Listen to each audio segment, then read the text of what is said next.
time I talk about Clownfish TV, I am like just bombarded with comments telling me that like you're doing the Lord's work, brother, or like, man, it's high time that someone called those guys out. I agree. Like, Clownfish TV are absolute scum, and they kind of represent everything wrong with the YouTube grifter community of like pushing narratives and coming up with these weird fabrications and just being completely out of touch with reality in general. They are a really good example of how simply being anti-woke or like going along with that grift community, it doesn't make you a good person, or especially a good content creator, I should say.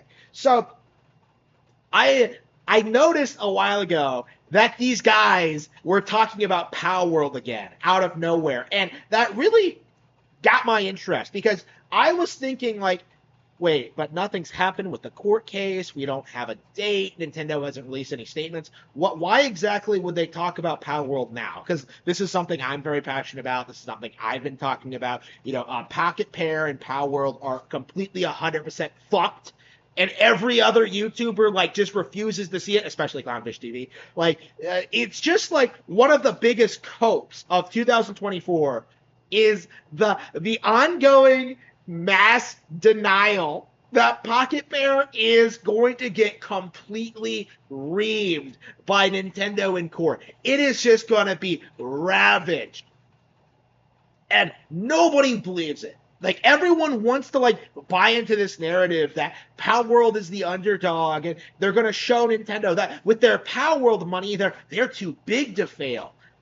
As if they're not spending all that money on expenses and expanding their business and just, as if that money is going to keep coming in.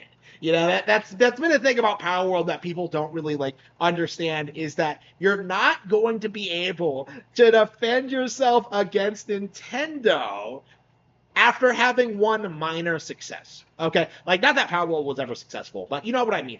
This idea that Palworld was so huge that it scared Nintendo is a complete and utter cope, right? It wasn't that big of a deal, right? The only thing notable about this release is the reaction to it.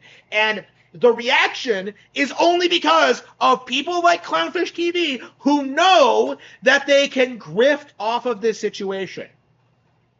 So that's what we've been seeing over the past several weeks is YouTubers deliberately misrepresenting the situation in order to try and make Palworld look like the good guy in order to get views. Right? So that's been the pattern that's been ongoing for the past several weeks. But the thing that caught my attention in this specific situation is that Palworld themselves actually released another statement claiming that Nintendo's coming after them for this, and this, and they're going to fight it, and they're going to win. I didn't bother reading their statement because I knew it was a load of crap. But, this is what people are responding to, right? Public statements from a Twitter account. They're not listening to attorneys. They're not looking at the law. They're not really processing what's actually happening. They're looking at a Twitter account. And this is the thing that really bothers me about Palworld's legal strategy in general, because I said that Nick Rekieta was representing them as a joke. But the more I watch them and see how people treat them and the behavior, I'm becoming more and more convinced that it actually is true. Because they are making the same exact mistakes that Rekieta is making right now, right? They are deliberately coming out and making hard statements about this case to the general public when it doesn't need to be said. Because this is the thing you keep seeing when, whenever Palworld comes up on social media, whenever they release one of these statements, is that, oh, well, the public's on their side. Oh, even Japan loves them, which isn't true, by the way, which they were forced to acknowledge a while back. But everyone's on Japan's side. Genki GPN just confirmed that Palworld is the best-selling game on the PSN network. Yeah, because its competition have physical releases and are available on other platforms. It's the highest selling digital game because it's an exclusive. Like, come on. Like, again, stop listening to these salespeople, by the way. Like, they've been doing this all year. Like, oh, like Palworld outsold Pokemon. It was sold at half the price. And it was a plagiarized product to begin with. So it's just like, who are you trying to fool? Really? I don't even think that Palworld like really sold that many copies as much as they said they did, right? You know, people keep saying this thing like, well, it's been confirmed, but the CEO confirmed it. But like, this guy is a sleazy fuck who plagiarized Pokemon. You know, why would you take what he says seriously?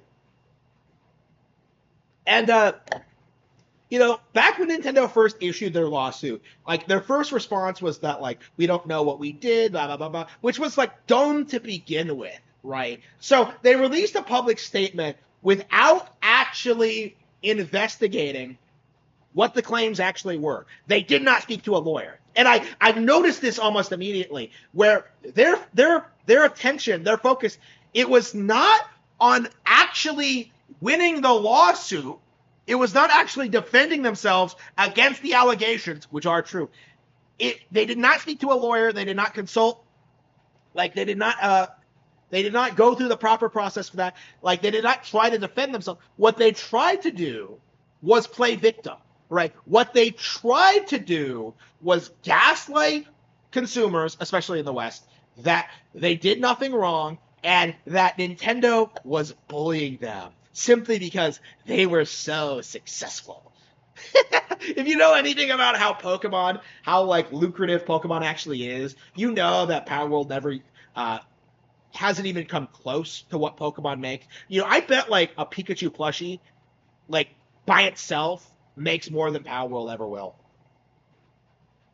But like when you actually see these statements, you see how they're like released. You see what they emphasize. You see how like what they're trying to do, and you really get this sense that that their primary purpose is to manipulate the masses into thinking that Palworld is this like super creative, super passionate company that wants to deliver high quality products, but just can't because of Nintendo. Again, you are being manipulated. And looking at the recent happenings, like the shilling, the attempts at like deflecting, remind like earlier this year, remember, like people were adamant that like Nintendo would not file a lawsuit because they did not have a case, and now that they have, people have backtracked and have started doing the opposite and like pretending like, well, it's not like Nintendo's going to win.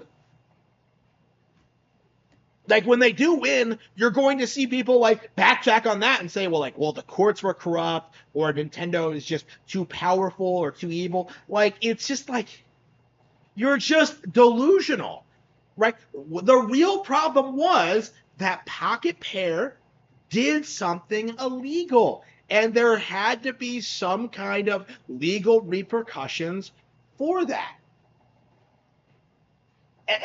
And I think it needs to be said, in regard to the community and their refusal to see this and acknowledge it. Like, the thing that really needs to be acknowledged is that anybody who was ever pro Palworld was actively doing everything in their power to ignore reality in order to get views, get attention, and hype up this product that only exists to undermine Nintendo. And I do think this is like the real reason Palworld was memed so much. This is not like the Pokemon Company versus Pocket Pair. This is a proxy war between Nintendo and Sony, right? This is a Nintendo versus Sony thing.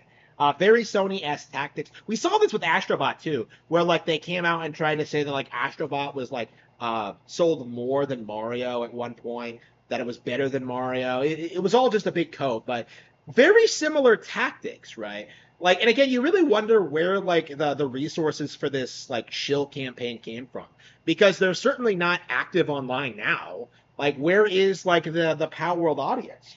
Like, who actually plays this game or cares about it at all? The fact is, you only ever hear about Palworld in in association with the Pokemon controversy. Like, outside of that, the game just has no appeal to anyone whatsoever, right? People are only pro Palworld in order to undermine Nintendo's most lucrative IP.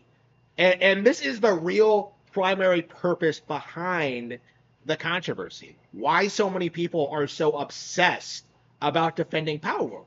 They are trying to undermine Pokemon, just like they've been doing all generation long. Ever since it became obvious that Pokemon was not just going to fade away, like people thought it would back in the 90s, right? That it is like an enduring evergreen IP.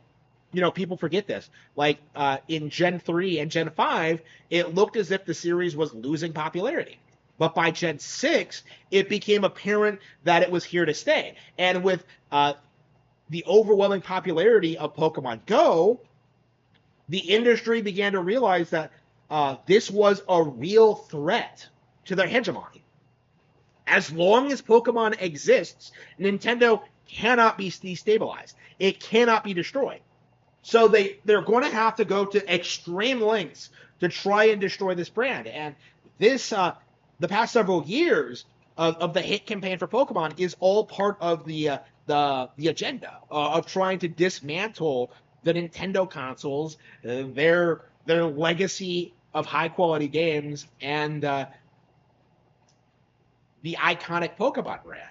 And of course, like, Pokemon's not the only victim. You constantly see people like attack Fire Emblem for censorship while ignoring other JRPGs. You see people like try and claim that Mario Wonder is not talked about. You saw like a bunch of people complain about Tears of the Kingdom being a rehash of Breath of the Wild while hyping up like the annual Call of Duty release and stuff like that. Like, again, the double standards are everywhere, right? This isn't like an isolated incident. This isn't like a once in a blue ring thing. It has nothing to do with power.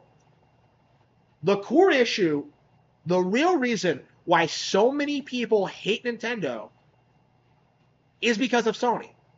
They are the people, that is the corporation that is behind all of this, that is pushing these narratives, desperately trying to dismantle their greatest rival, and they are, as they have been for the past 30 years, completely failing. Nintendo is here to stay.